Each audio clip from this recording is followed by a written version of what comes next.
Thanks for joining us today on Feelin Good, sponsored by Warren County Community Services. I'm Shelley Abrams, your host, and I'm delighted to say that today we are on site, a little different location than usual. We are here at the Mulberry Street Bookstore, and I am so delighted to introduce to you Angela Kovacic, who is the owner of this very, very charming bookstore. I am so delighted that you were able to take a little time out to join us today. Thank you for having me. Very good. Well, today we're talking about intergenerational programs in the area and just the benefits of having different age groups mixing and mingling in various ways. And I noticed when I first came into your bookstore that you had several different reading groups that are listed back here for different times of the day, different ages.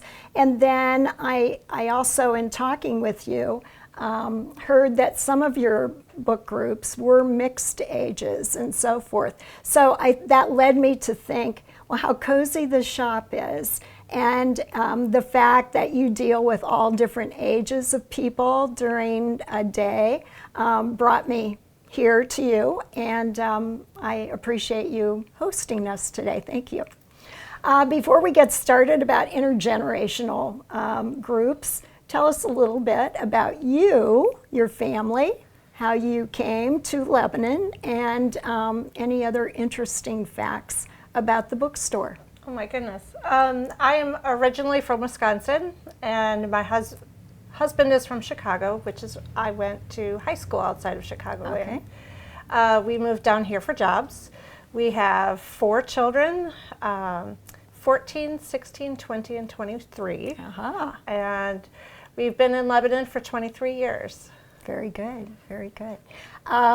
What brought you to the bookstore concept? Was it something you always had in your mind? I know you're active in the Lebanon Theater Company as well. So have you always kind of been interested in the literary world or, you know, the arts and so forth? Yes, I've always been in the choir. I did a little bit with theater, like my senior year. I got to do something behind the scenes. I can't even remember what it was.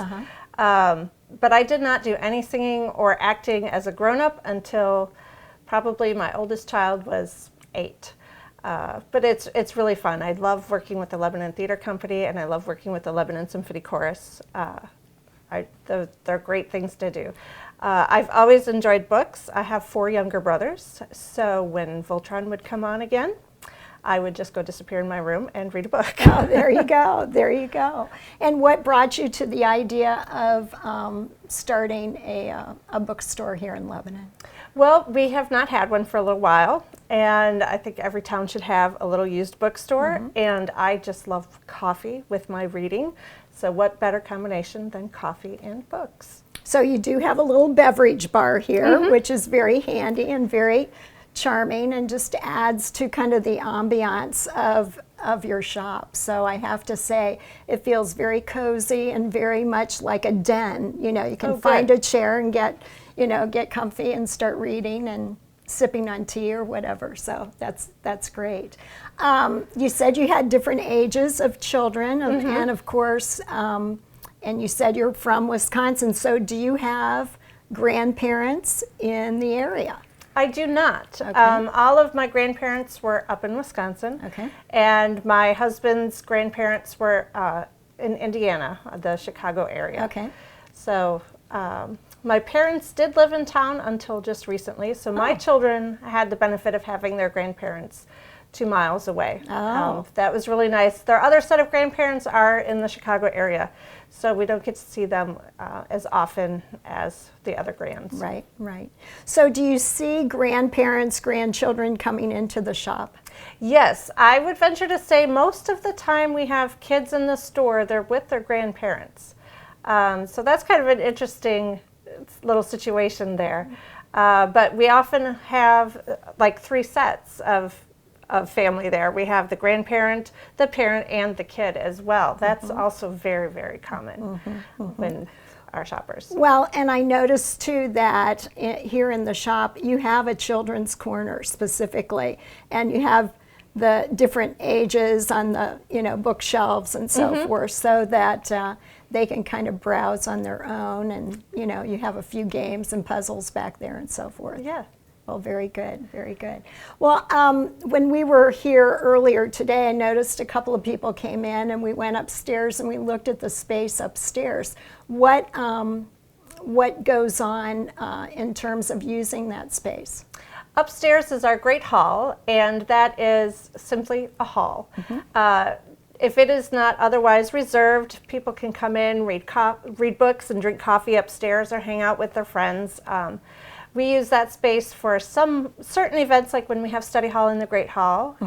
Kids 7th through 12th grade can go upstairs and do homework and drink coffee and have cookies with their friends in a semi-quiet environment. We have different groups that rent it out for business meetings or just other conferences, and we have some of our book groups meet up there when we have a lot of people attending, and if we have a very large story time group, we go upstairs for that too. I think I noticed you had some special visitors upstairs not too long ago, that it was like reading books with Santa and Mrs. Claus? Santa and Mrs. Claus were here on Saturday.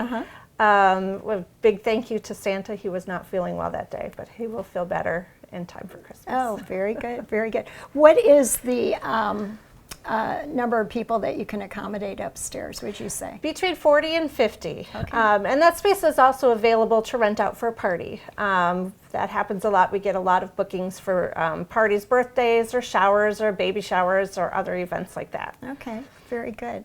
Well, whenever we're talking about the intergenerational effect and the benefits, I always like to ask people, what are your earliest memories with you and your grandparents that you recall, whether it's around Christmas time or any other time of the year? Do you have any special recollections that? I don't know if there's anything like incredibly specific that stands out. We lived probably between both sets of my grandparents, so in Milwaukee and northern Wisconsin. I lived in central Wisconsin. Okay. So I got to see my grandparents often. So I don't know if there's anything special that stands out. Definitely getting together with the cousins. There were so many of us in such a short span of time. Yeah, definitely. And that was just always really fun. And just knowing that, oh, we're going to Grandma Lasevich's? Great. All my cousins will be there, and all the aunts and all the uncles, and that would be so fun. It was always a party. And going to Milwaukee, if we're going to go see Grandma and Great-Grandma, like, ooh, that'll be so neat. We don't live in the big city, so we'll get to see the big city and going on adventures there. Well, those memories kind of stick with you, don't they? I mean, throughout your life and influence. Influence it. Well, I was from a small town, and I had one set of grandparents that lived in our small town, and then the other set of grandparents lived in Southwest Ohio, which was kind of you saw them every 6 weeks or so, grandparents, rather than every day or every couple days and so forth. So like you had different adventures, whether it was traveling to your grandparents or them coming to your house and so forth.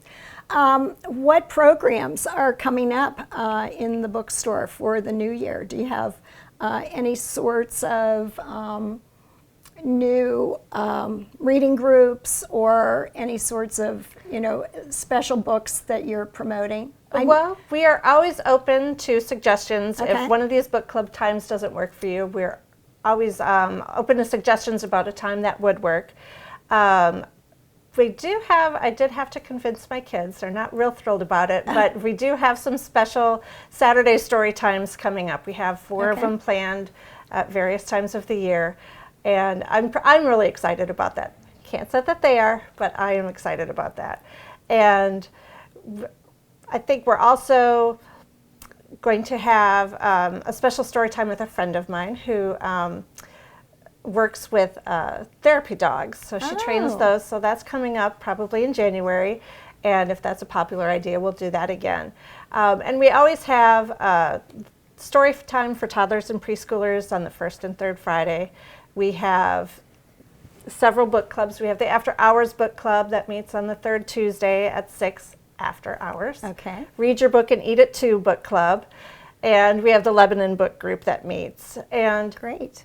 so we would love to have other book groups that meet. If anyone wants to head those up, that would be great. I just can't read another book throughout the month. Well, I noticed that you have an entire bookshelf filled with local authors. Yes. Tell us a little bit about when you featured the the local authors, and I know they are varying ages, aren't they? I mean, a couple of them are friends of mine, so I know they're my age, but some of the authors I wasn't quite familiar with, and so I think they might be even younger. Yeah, there are a lot of age group with those authors, and cute. I do have a regular child that comes to visit every Saturday, and she has a little book that she wrote over there as well. Oh, great. Yeah, so she's in first or second grade. I can't think fast enough. But those are all of our local authors, and we did have our local authors expo in November. It was the last girls' night out of the season, and 12 of the authors came to the store. We had them spread out throughout the store, and that was a huge event. It was really packed. There was a line out the door. None of us had any idea it would be so. So you might do that again? We are hoping to do that again in May. Oh, I don't great. have that date just yet, but May is when we're looking to do that, maybe with a few other authors as well. Wonderful. So that'll be in conjunction with a girls' night out? With Girls' Night probably. Out, yes. That Yeah. makes it extra special, and I can see why you would get the foot traffic. Definitely, yeah. During that time and so forth. So, well, this has just been a great, environment for us to talk about traditions and grandparents and intergenerational interaction between grandparents, grandchildren, etc.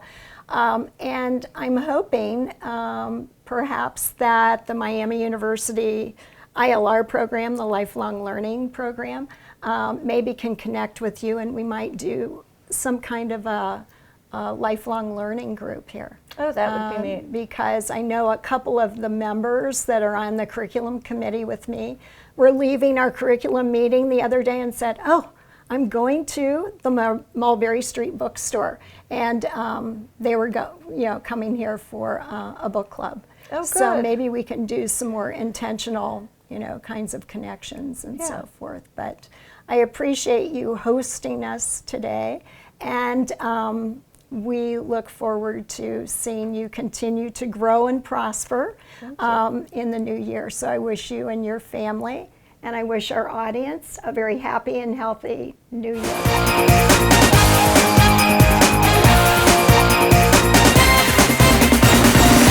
My first guest today is Tracy Carson, who is the spokesperson for Mason City Schools, and I'm delighted that you could join us today, Tracy. Well, Michelle, thank you so much for having me, and to all of your guests and viewers, I'm thrilled to have this opportunity to talk about a subject that's really important, and so I appreciate you giving us the chance. Well, the reason I reached out to you is I noticed that actually tomorrow, the Mason City Schools will be sponsoring and producing a senior holiday luncheon. It's our Senior Citizen Holiday Luncheon, which is a beloved tradition in Mason.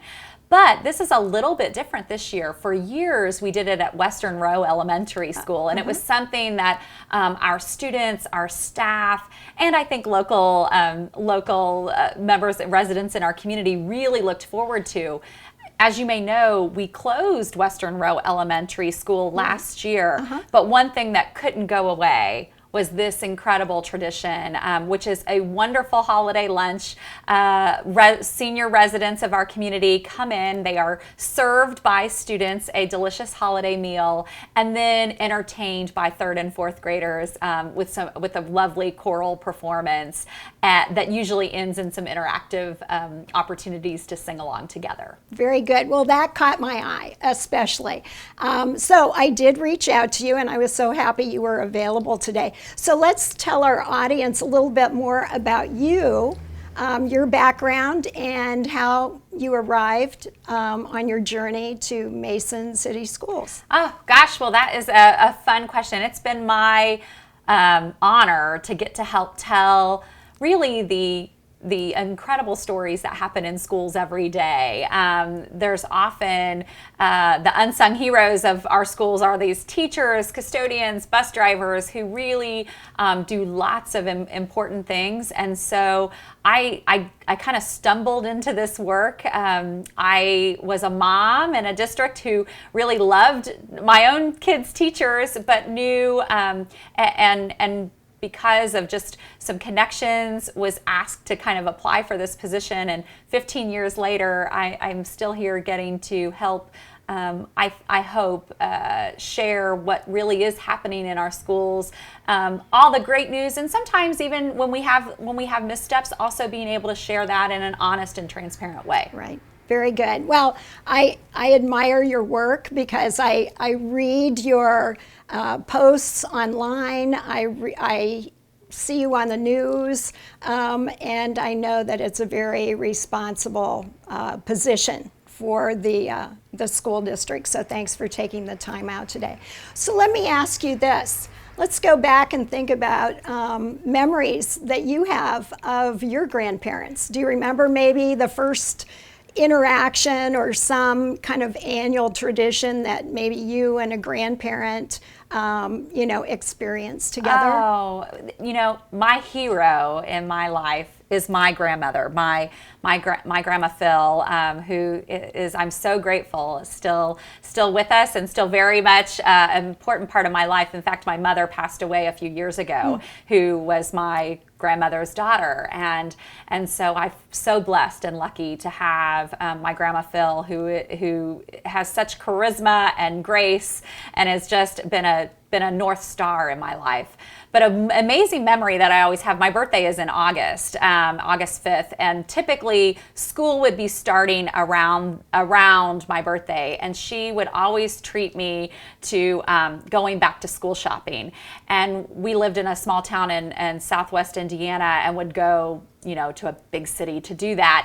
And there was a lovely place we would eat lunch together. And I remember just having chicken salad on a toasted raisin bread, and we would just savor that moment and have tea. And it was just from the time I was really little, where that was to be treated like a grown-up, and it was in a very, it felt very fancy. And then over time, to just continue to have that special one-on-one time with her, it made the difference in my life. To have someone who I knew loved me differently than my parents, and also held high expectations for me, but did it in a way that always made me want to just to show her and make her proud.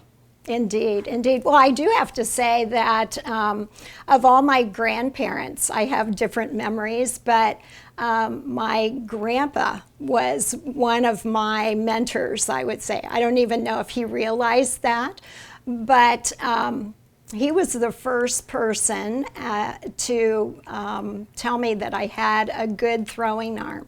Oh. And that when we would throw baseball back and forth, that I heard him tell his neighbor what a good arm I had. And that was when I was younger, and that stuck with me because my grandpa had been a semi-pro baseball player. And I thought, now if my grandpa is saying that about me to his friends, then I must have, some talent in the athletic, arena. And so I always kind of hearken back to those moments when I don't even know if he realized that comment had the impact that it did for kind of a lifelong, a lifelong impression on me and what I would do later in my life. I think what's so amazing with that is grandparents have this way of pouring into us when we and the impact ripples in this incredible way. And I would say that for part of it is the I love hearing the story of it. It was even overhearing him talk about it to somebody else, Right. and what that means as a kid. Right. When I think of my own grandma too, I think I've always admired her connection with other people, and even things that we now have a lost art of. I still love getting a handwritten card from my grandma, and she always starts things with Tracy Dear instead of Dear Tracy, you know, and that means so much to me. I think we do so many things by email or now text or social media, and it's not that any of those things are bad, but there is something really precious about the handwritten note. Indeed. And it's a lost art, and something that I think we still can learn to still value. Right. Well, with that being said, I'm now here we are in present day society, and families are stretched across the miles, and not every student, as I'm sure you observe, has a grandparent that they can see on a regular basis. That's right. I would say even in my own family, we moved to greater Cincinnati because of work, like lots of families do. You come to where the jobs are, but that isn't where our hometown was.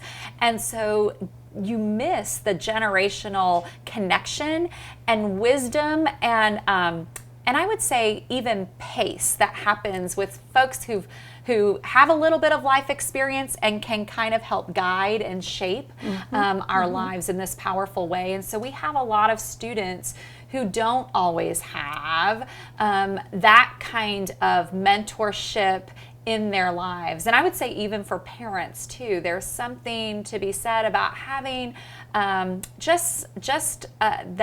that little bit of life experience that allows you to kind of take a breath, take a pause, and know, is what I'm focusing my energy on, what's the most important thing right now? Life feels so hectic, I think, often for us today. And in this world that we live in of just constant energy, feeling even the pressure of all the things that kids should, quote unquote, should be involved in. If I'm being a good parent, then I've put my children in all kinds of activities.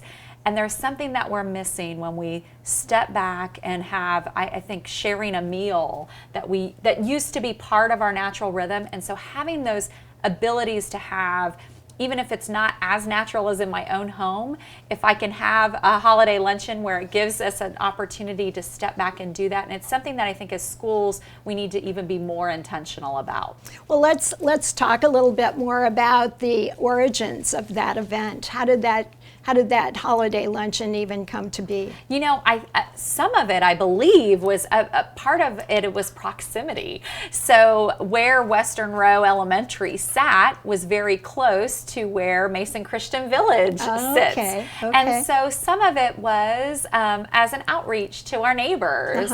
And then over time, that grew into such an important event for seniors all in the community, not just residents of Mason Christian Village. And so now we have, people who look forward to it every year. I certainly can't wait to see friends that I've now seen for years and years who I get to see every time at the holiday luncheon. So what do you hear from the students, the benefits that they gain from being involved? A lot of it really is having that moment to shine and have someone tell you they're proud of you. That isn't your mom or dad. Right. That isn't your teacher.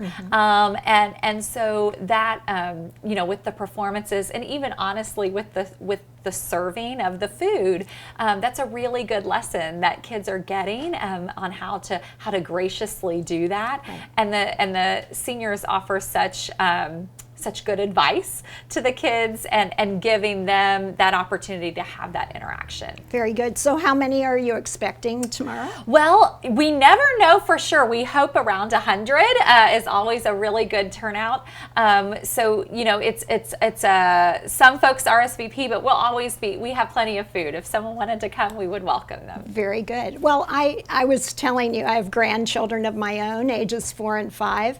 And so I am trying to take them with me to things like the Nutcracker All Jazzed Up at Mason High School this last weekend, which was a wonderful show, and Frozen Junior, which was a wonderful show. And it's amazing how much for instance, this is the second year for the Nutcracker, and when the character came on with the huge skirt that comes on to the stage, Amelia, my 4-year-old granddaughter, said, "Oh, Grandma, I remember that from last year." So, it's becoming a tradition with them. And it's those experiences. I know Right. you were with your grandkids at Taste of Mason, which is Yes. another wonderful event Right. that we really would love to have even more community members know about. It's February 5th this year, Oh, so mark great. your calendar. I will do that. It would be it's a wonderful multicultural celebration. In Mason schools we have over 75 languages spoken by our students, and so it's really a wonderful opportunity to come together as a full community and celebrate that diversity. And within that diversity is all the ages of our community should be there with us. Well, and we loved it because we saw all the dancers, the different dancing and performing groups, and they all had their different costumes on, representing all the different countries and so on and so forth. So I know it was a favorite of ours from last year, so I'll definitely put February 5th on the calendar. Fantastic. That'll be great. So during the other parts of the school year, are there ways in which people from our audience who are, may be inclined to say, "Oh, I'd like to do something like that, but I'm a little leery about who to contact, or do I have anything to offer?" And I would say for sure you have opportunities. We do, and so we do have opportunities to volunteer in our schools. That does require a background check, just because school safety is something that Sure. obviously really important in today's world. But for sure, we have opportunities to read with students in our library time at our earliest grades, which our Mason Early Childhood Center is grades kindergarten through 2nd grade, and then we have lots of opportunities even at the upper grade levels, and also looking even at our high school and middle school for just talks about job experiences and those kinds of things that can be really powerful for students. So I would encourage, if anyone wants to get involved, send us an email at communityconvo, COMMUNITY at masonohioschools.com and ask to get involved. Okay, very good. And then we'll find out about opportunities, and then maybe we can say, oh, well, we can listen to children read, or we can, maybe they have some travel stories to share, and so on and so forth. I know that so many of my friends have taken such interesting trips now that they have more time to travel, and I think that would be very interesting Absolutely. to all ages and so on. So very good, very good. Well, I wanted to ask you if you would be a contact person for any of the senior centers to get in touch with as well. Absolutely. Because maybe some of the senior communities I know have all kinds of activities for their residents. However, there might be opportunities for, I saw this the other day during Halloween, something I hadn't even thought about. It said trick-or-treaters are welcome at Chesterwood. And I was like, oh my gosh, I never even thought about, the kids going to the senior idea. communities and them, enjoying having children around. That's a fantastic idea, and something that our schools want to do more of as well. We have a lot of student groups who want to give back in those kinds of ways. I know art students who just who've done like a 6-month project with folks at Artemis, who working Right. with folks who might be with dementia, but also with even Mason Christian Village, we had students who just went over to do Christmas caroling and to just interact and have fun and entertain. And so I would love to be a contact for groups in that way. Okay, so the senior community activities directors could give you a call and see what you could line up and, connect with. Absolutely. 398-0474, option 7. Oh, very good. You've got all those numbers, all those emails. I'm sure that you've given that contact information out often, so that's very good. Well, tell me just a little bit in closing about your knowledge of age-friendly communities. Have you heard about age-friendly communities? Tell me a little bit about what you mean, and then I'll. Well, actually, in the current ARP bulletin, Great Places to Live, there are age-friendly communities throughout the country that have been designated as such because they actually have steering committees in the community that, and I know this because Oxford did this, Oxford, Ohio did this 2 years ago. They actually get different ages of people together on a steering committee, and they actually go on tour throughout their own community to see in what ways infrastructure, transportation, social kinds of interaction, educational interaction, et cetera, could be more conducive to being age-friendly for all ages. And I just was wondering if you had ever heard of that concept. I have not, but I think it's terrific. I could see that Mason could be a good candidate for that. I absolutely agree, and it's interesting. I talk with a lot of folks. I'm an empty nester at this point in my life, and in Mason a lot because it grew in this really kind of explosive growth, and there was a great deal of transition. But there are a lot of folks now who have made it their home, have been there 30, 20, 30 years. They haven't been there forever in Mason, but they've been there long enough. It's a wonderful community for families, but I also think it's a wonderful community for folks who are finished raising kids, the community center, all of our parks, and I think it would be a fascinating project to have people doing that intentionally together. Well, I'll have to connect you with the people at ARP because ARP actually coordinates that program, but it's very interesting to read about communities, both metropolitan as well as very small communities that have kind of gone this route, creating, for instance, playgrounds for all ages. So you have playgrounds that are equipped for senior citizens to use as well as all different ages. What a fabulous idea. Yeah, that was just one of the particular items mentioned in this article. So anyway, I just thought I would mention that to you. Yes. Yeah, because I think Mason would be a great, or Warren County. Yes. Communities across Warren County, because Warren County is very progressive in many ways to kind of adapt and embrace. And we're Ohio's playground, so why wouldn't we be a great place for all people to play and live? Exactly, for sure. Well, thank you so much for taking your time out of your very busy schedule, I know, to talk with us a little bit more about your own personal experience with intergenerational benefits and also with the City of Mason and the Mason City Schools and what's on the horizon. And I wish you and your family the happiest and healthiest of New Year's. And I hope to keep in touch with you, and we'll connect more during the new year. That sounds wonderful, and many thanks to you for hosting us today and all of your viewers. A happy and healthy and prosperous new year to all. Thanks, Tracy.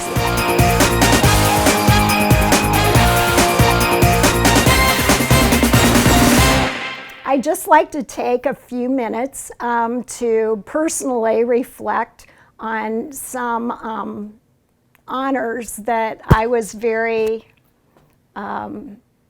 surprised with during this year, and wanted to take time to credit the organizations that were a part of the reason for me receiving the awards. First of all, I wanted to mention that the ARP organization chooses a Community Service Volunteer of the Year in each state. And this year, I was the recipient of the Andrus Community Service Volunteer Award for the state of Ohio.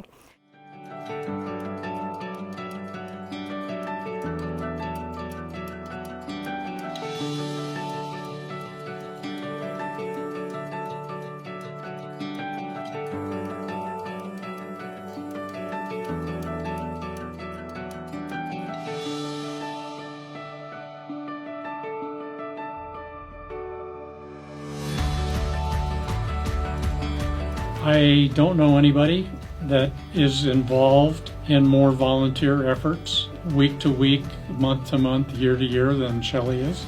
And she is always so generous in giving of her time and her talent.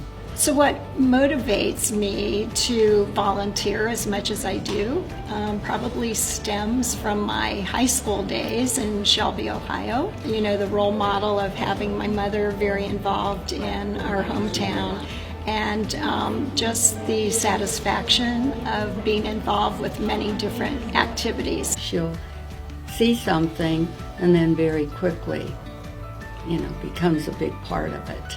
She's full of energy and ideas, and wants to do better than they've done before. And the scope of the things that she's been involved in, from economic development with Think Regional to the United Way to community service. Probably most people that benefit from what Shelley does don't have any idea who she is. It doesn't matter. She's just always looking for ways that she could help. Volunteerism has been just part of my life.